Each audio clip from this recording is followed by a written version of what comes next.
Pesta Komunitas Makassar 2016 yang diikuti oleh 285 komunitas, diikuti oleh berbagai kategori komunitas yang ada di Kota Makassar.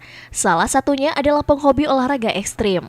Untuk hobi yang satu ini, ada satu komunitas yang cukup menarik perhatian pengunjung PKM 2016.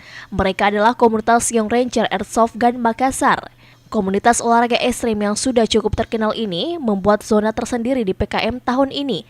Zona tersebut diberi nama War Zone. Di War Zone tersebut, para pengunjung yang penasaran dan tertarik untuk mencoba olahraga ini diberi kesempatan untuk merasakan bermain war game dengan peralatan canggih replika senjata asli yang diberi nama Airsoft.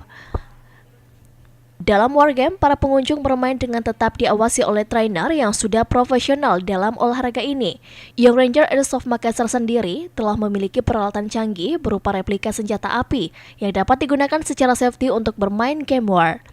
Peralatan yang dimiliki antara lain helm pelindung, kacamata safety, replika senjata AK-47, handgun, gas pemompa peluru, dan komunitas ini adalah melakukan pelatihan dan simulasi wargame setiap hari Minggu.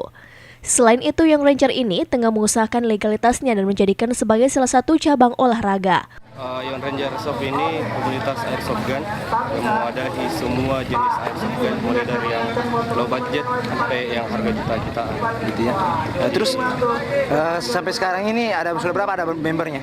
Kalau member yang terdaftar sekarang sudah 64, yang baru mau mendaftar ada 100 orang. Suaranya? Bagi yang ingin bergabung, persyaratannya adalah minimal telah berusia 18 tahun. Dan bagi anggota yang di bawah umur 18 tahun yang ingin bergabung, harus melalui persetujuan orang tua. Irfan, Fajar TV.